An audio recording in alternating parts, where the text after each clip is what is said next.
ቤተ ክርስቲያናችን ቅድስት ድንግል ማርያምን ከፈጣሪ በታች ከፍጡራን ሁሉ በላይ በማለት ክብሯን ትገልጻለች። ኦርቶዶክሳውያን ከሕፃንነታችን ጀምረን የእመቤታችንን ምስጋና እንማራለን። ሁልጊዜም በአባታችን ሆይ ጸሎት ጀምረን በመልአኩ በቅዱስ ገብርኤል ሰላምታ ሰላም እንልሻለን ብለን ድንግል ማርያምን እናመሰግናታለን። እመቤታችን ቅድስት ድንግል ማርያም በቅዱሳን ሁሉ የምትመሰገን ናት። እርሷ ያላትን ክብር እንዴት እንደሚገልጹት ተጨንቀው በምን እንመስልሻለን በማለት በሰው ሕሊና የሚለካ ምሳሌ ማጣታቸውን ብዙ ቅዱሳን ተናግረዋል። የብህንሰው ኤጲስቆጶስ አባ ሕርያቆስ፣ ሶርያዊው ቅዱስ ኤፍሬምና ኢትዮጵያዊው አባ ጊዮርጊስ ዘጋስጫ ክብሯን ገናናነቷን በስፋት ተናግረዋል፣ አመስግነዋታል። እመቤታችን ቅድስት ድንግል ማርያም ወላዲተ አምላክ ናት። ጌታችን አምላካችን ኢየሱስ ክርስቶስ ከእመቤታችን ከቅድስት ድንግል ማርያም ከሥጋዋ ሥጋ ከነፍሷ ነፍስ ነስቶ በእርሷም የመለኮትንና የሥጋ ፍጹም ተዋህዶ ተፈጸመ። የማይወሰነውን አምላክ 9 ወር ከ5 ቀን በማኅፀኗ ወሰነችው። ከዓለም በፊት ከአብ ያለ እናት እንደተወለደ ከእርሷ ደግሞ ድኅረ ዓለም ያለ አባት ተወለደ። አምላክ እኛን ለማዳን ሰው ሆነ። ሰው አምላክ ሆነ ስንል በተዋህዶ ነውና እመቤታችን ቅድስት ድንግል ማርያም ወላዲተ አምላክ ትባላለች። እመቤታችን በሐሳብም በሥጋዋም ዘላለማዊ ድንግል ናት። በሐሳቧ በሕሊናዋ ከአምላክ ሕግና ሐሳብ በስተቀር ሥጋዊ ሐሳብ ፈጽሞ ኖሮ አያውቅምና ከሰው ወገን ተለይታ የሕሊና ድንግልና አላት። መልአኩ ቅዱስ ገብርኤልም ከሴቶች ሁሉ ተለይታ የተባረከች መሆኗን በመመስከር ይህን የሕሊና ድንግልና ያስረዳናል።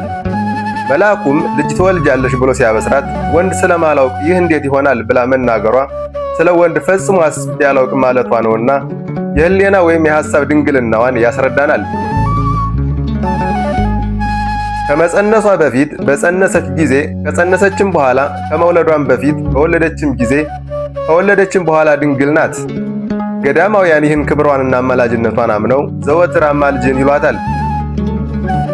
በመጽሐፍ ቅዱስ የእናታችን የቅድስት ድንግል ማርያምን ያህል ትንቢት የተነገረለት ስለ እርሷ የተጻፈላት ሴት የለችም። በብሉይ ኪዳን መጻሕፍት ብዙ ምሳሌዎች ጠቅሰዋል።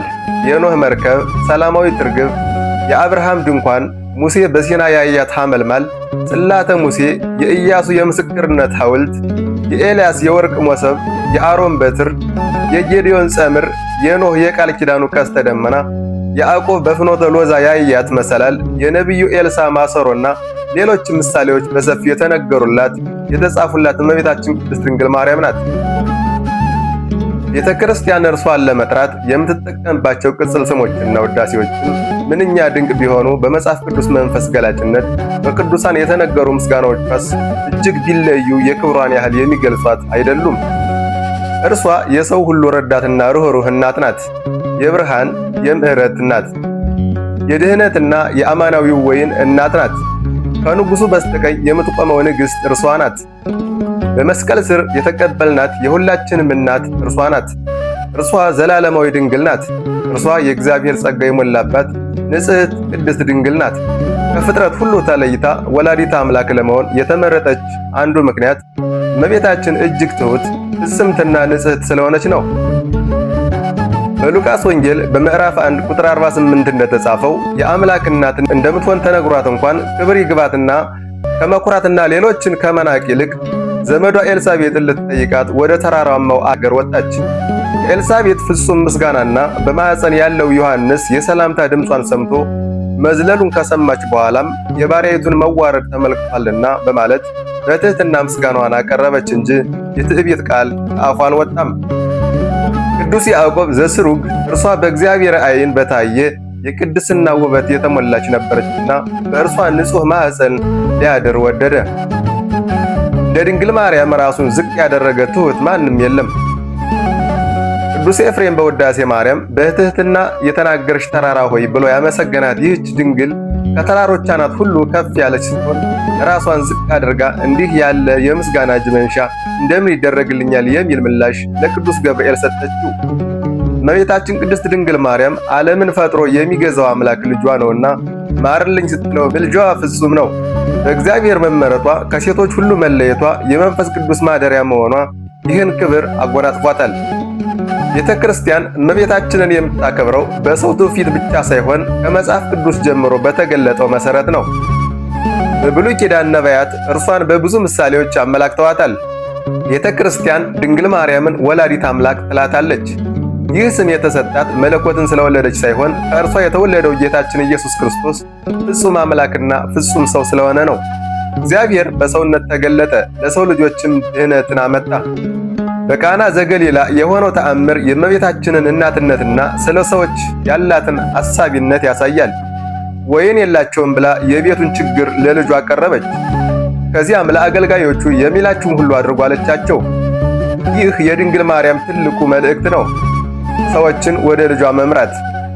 እመቤታችንን ማክበር ማለት ስሟን መጥራት ብቻ አይደለም፣ ባህሪያቷንም መከተልም ነው። ከእርሷ የምንማረው የጸሎት ሕይወት፣ የትህትና ሕይወት፣ የንጽህና ሕይወት፣ የታዛዥነት ሕይወት፣ የፍቅርና የአገልግሎት ሕይወት ነው።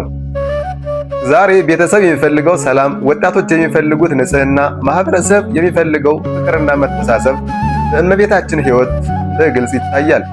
ስለዚህ እርሷ በእውነት የምንወዳት ከሆነ ልጇን እንታዘዝ፣ ወንጌሉን እንኑር፣ ለሰዎች ፍቅርን እናሳይ፣ በጸሎት እንበርታ።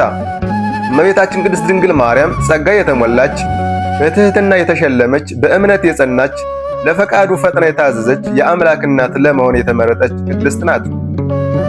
ሕይወቷን በመመልከት እኛም በእምነት እንጽና፣ በትህትና እንኑር፣ በጸሎት እንትጋ፣ በፍቅር እንመላለስ። የሚላችሁን ሁሉ አድርጉ የሚለውን የእመቤታችንን ቃል በሕይወታችን እንፈጽም። የልጇን ትእዛዝ በመጠበቅ የዘላለማዊ ሕይወትን እንውረስ። የእመቤታችን ምልጃና ጸሎት ከሁላችን ጋር ይሁን። በልጇም ቸርነትና ምሕረት ለዘላለሙ ያጽናን። አሜን።